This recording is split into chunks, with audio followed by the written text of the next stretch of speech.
Gagawa po ako ng pera. Wala na po akong budget. Ayan po. Mga nabangga pa yung kamay ko. Empty soda cans, soda plastic bottles, mineral water, bote ng beer. Bibili po dito yan. Kinikilo po. Hindi po, medyo madaya po dito sa California, napansin ko. Kinikilo po dito. So usually yan, yung ganyang kadami, nasa mga $10-12 siguro. Sa Canada, yan po ay per piraso. Pag ang nakalagay sa bottle o sa can is 10 cents, 10 cents ang ibabalik sa inyo. Pag nakalagay 5 cents, 5 cents ang ibabalik sa inyo. 15 cents, 15 cents ang ibabalik sa inyo. Dito sa California, madaya. Kilo, hindi per piraso. Kaya sa kalkura ko, nawawalan ng pagka 10 cents isang can or isang bote, parang ang bumabalik 4 cents lang. Hindi lahat ibinabalik nila, hindi nila lahat nire-refund system nila dito. Sa kinikilo, parang sa Pilipinas, third world country ang style, kinikilo. Sa Canada, computerized. Ibubuhos mo yan, machine na ang kukuha, one by one, may counter sila. So, baka ito na sa mga $30 na pag sa Canada. Kasi per piraso. Kaya nagulat ako nung lumipat ako dito, nung makita kong tinitimbang pa rin pala dito parang sa Pilipinas. Kaya medyo nakakagulang. Tsaka hindi lahat kasali. Pagka yung CRB lang, may tatak na CRB sa label, yun lang ang pwede mong ibenta. Pag walang tatak ng CRB, hindi mo pwedeng ibenta.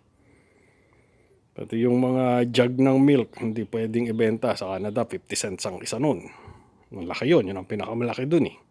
Yung jug ng milk, makaapat ka di magkano na? $2 na yun. Yung malalaking katulad niyan, yan, yung malaking yan, nasa 50 cents na yan sa Canada. Dito wala, mga lang, siguro 7 cents. Ang balik nila, dapat pala naano ko to, magawang planters ng halaman ng asawa ko kaysa matanong muna. Baka sa weekend po or bukas gagawin na nating pera yan. At wala na akong pera eh. Kaya magbebenta na ako ng mangangalakal na ako kasi wala na akong pera. Kanya-kanyang gawa ng paraan. Etong mga bote ng beer, ayan, ang nakalagay dyan, hindi ko mabasa, hindi ko suot ang reading glass ko. Per kilo din to eh. Ayun o. Ayan ko, nakikita nyo, may tatak ng California CRB. CACRB. Yung mga may tatak lang po ng ganyan ang pwedeng ibenta. Pag walang ganyan, hindi pwedeng ibenta kasi ibig sabihin hindi sila kasali or hindi sila nag-register sa program ng government na mag-recycling. Yung mga ibang kumpanya. Kaya hindi talaga siya for environment kundi for business. Parang health din. Everything is business. Malaking pera. Hindi katulad sa Canada na talagang for environment ang iniisip nila. Kasi lahat.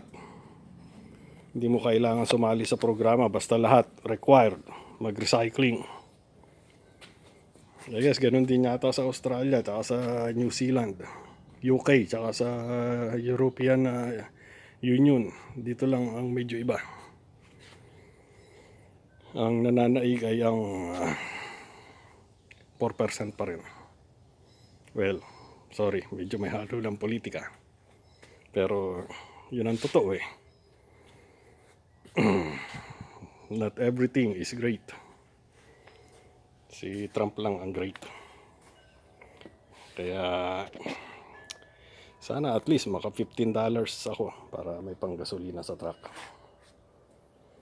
Okay, maraming salamat po ulit at naway patnubayan tayo ng poong may kapal. Lahat ay ligtas. Ingatan po natin ang bawat isa at mabuhay.